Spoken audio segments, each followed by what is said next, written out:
আমরা সনাতন ধর্মের মানুষ, কিন্তু আমরা আমাদের ধর্মটাকে কতক্ষণ বজায় রাখি দেখবেন তো। আজ আমরা আমাদের ধর্মটাকে জাগাতে পারছি না, কিন্তু একটা মুসলমান ঘরের মানুষ সে চাকরি করে, যাই করুক না কেন,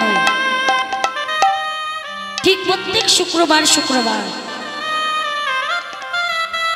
তারা প্রত্যেক দিন মসজিদে গিয়ে কিন্তু নামাজটা পড়া বন্ধ করে। চাকরি করেন, যাই করুক না কেন, আর বড় শপিং মল দোকান খুলে বসুক না কেন বাবা, কিন্তু তারা এই শুক্রবার দিনটাকে কেন সেই সময়টা রাখি না, তারা ভগবানকে ডাকার জন্য। আমরা ভগবান বলি, ওরা আল্লাহ। দেখুন, যেই আল্লাহ সেই ভগবান, সেই কৃষ্ণ, শুধু আমাদের ডাকার ভাবটা আলাদা। আল্লাহ আকবার সেই তো নটবর, যে যেভাবে তাকে ভজে, যেই আল্লাহ সেই নটবর, শুধু ডাকার ভাবটা একটু আলাদা। তাহলে তাদের কতটা দেখুন ভক্তি। তারা তাদের ছেলে মেয়েকে নিয়ে রাস্তা দিয়ে কোনো মৌলবী সাহেব গেলে কি করেন, সালাম দিতে মাথা নত করে সালাম দেওয়া শেখায়। কিন্তু আমাদের ঘরে ছেলে মেয়েকে আমরা শেখাই। আমাদের কোনো বৈষ্ণব যদি যায়, আমরা কি তাকে বলি জয় নিতাই, বলি কি প্রণাম করো বাবা, বলি? আমরা সেই শিক্ষা দিই। আমরা কি করি, দামি দামি স্কুলে পড়াই, ইংলিশ মিডিয়ামে পড়াই, বাইরে থেকে ভালো ভালো বোর্ড স্কুল থেকে পড়াশোনা করাই, কিন্তু বাবা মানুষ করতে পারি না, মানুষ করতে পারি না। একটা সত্য ঘটনা বলি না গো, আমরা মেদিনীপুরে প্রায় দিন গান করতে যাই। তো এই মেদিনীপুরে গান করা যাওয়ার সময় একটা কীর্তনিয়া,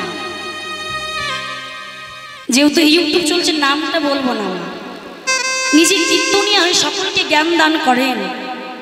সেই কীর্তনিয়া হয়ে তার বৃদ্ধ মাকে বৃদ্ধাশ্রমে রেখে এসেছে। দেখুন, সেই ঘটনাটা বলবো, আমাদের চোখেই পড়েছে বাবা।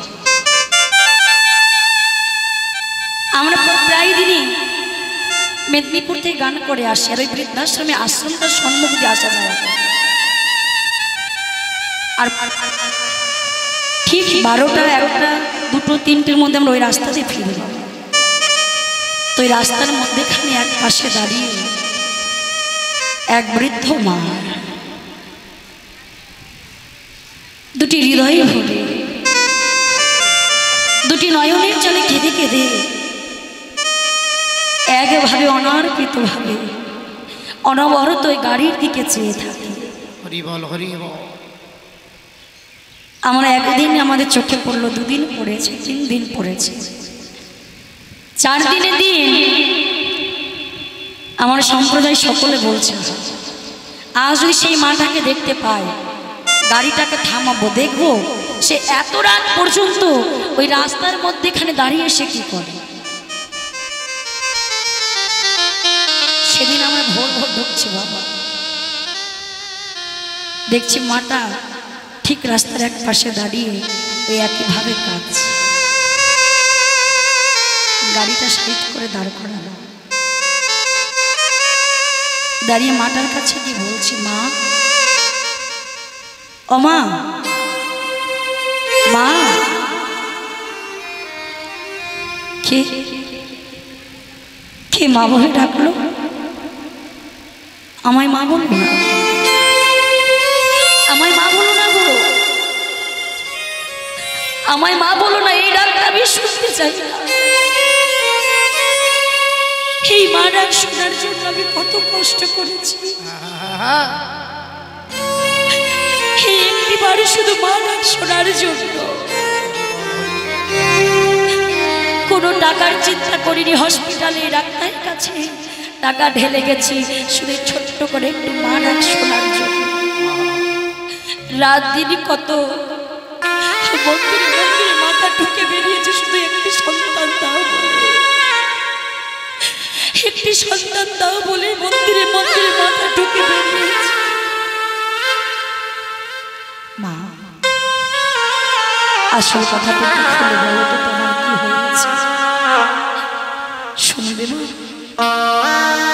সেই বৃদ্ধ মা কাছে জড়িয়ে ধরে বলছে আমার একটা ছেলে লেখাপড়া করাবার জন্য সারা জীবনে বলে গেলাম পর পর পর পর,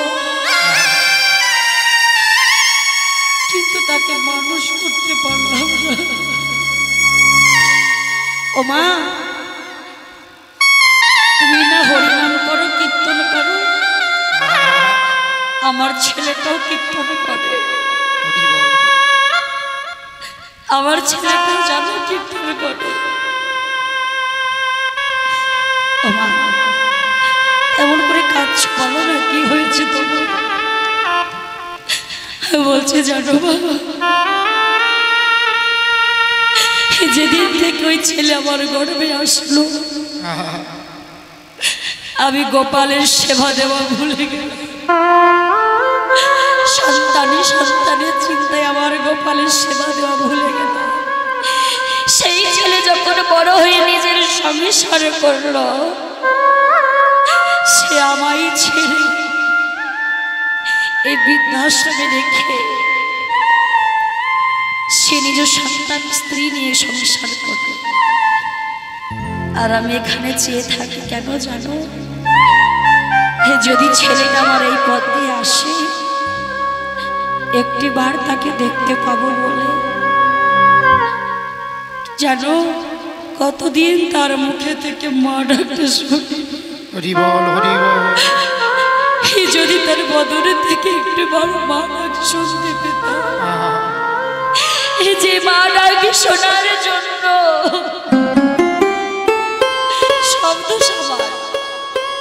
শব্দ সামা ওকে কোনোদিনই সংসারের কষ্ট বুঝতে দিই।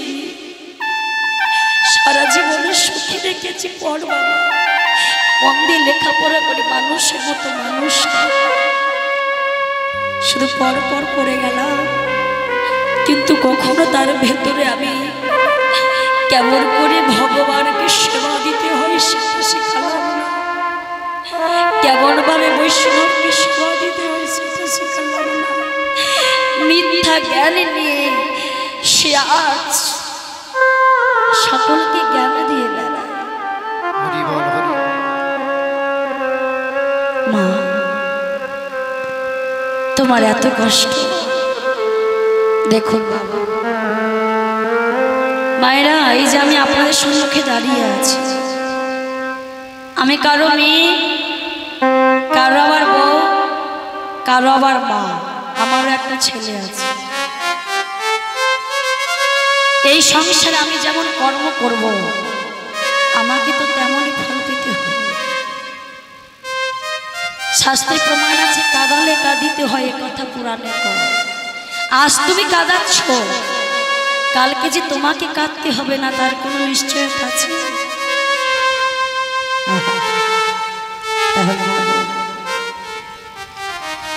আজ আমার গৌরী সুন্দর নদিয়ার পথে পথে দুটি বাহু তুলে বলছে, একবারে কৃষ্ণ বলে দেখো, তোমরা একবার হরি বলে দেখো। তোমাদের মনের মধ্যে যত কষ্ট, দুঃখ, ত্রিতাপ, জ্বালা সকল কিছু দূরীভূত হয়ে যাবে এক কৃষ্ণ নামে। শুধু একবার বদনে কৃষ্ণ বলে দেখো। কিন্তু আমরা মা, এই কলিযুগের মানুষ বড়ই স্বার্থপর। সারাটা জীবন শুধু আমার আমার আমার আমার করে গেলাম। হ্যাঁ গো, এই যে আমার আমার করি, আমার বলতে কিছু নেই, আমার বলতে কিছু নেই। এই ভাবে যখন তুমি এসেছো, এই ধন, এই সম্পদ, এই ঘর বাড়ি, টাকা পয়সা, গাড়ি বাড়ি, তুমি কি এগুলো সঙ্গে করে নিয়ে এসেছো? না, সবই সংসার থেকে পাওয়া। সারা জীবন তুমি মিথ্যা ধনের পিছনে ছুটে বেড়াচ্ছ, একবার আসল ধনের চেষ্টা করো। তাই আজ আমার মহাপ্রভু গৌরী সুন্দর আজ নদিয়ার মাঝে দুটি বাহু তুলে আজ পুরাবের ভাবে বিভোর হয়েছেন আমার গৌরী সুন্দর। পুরাবের ভাব, কোন পুরাব? যে লীলা আগে হয়ে গেছে বাবা। এই যে সূর্য পূজা লীলা, সূর্য পূজা, এই সূর্য পূজা করলে কি হয়? সূর্য পূজা করলে সংসারে মঙ্গল হয়, স্বামীর পরমায়ু লাভ হয়। তাই মায়েরা আমার সারাদিনের উপোস করে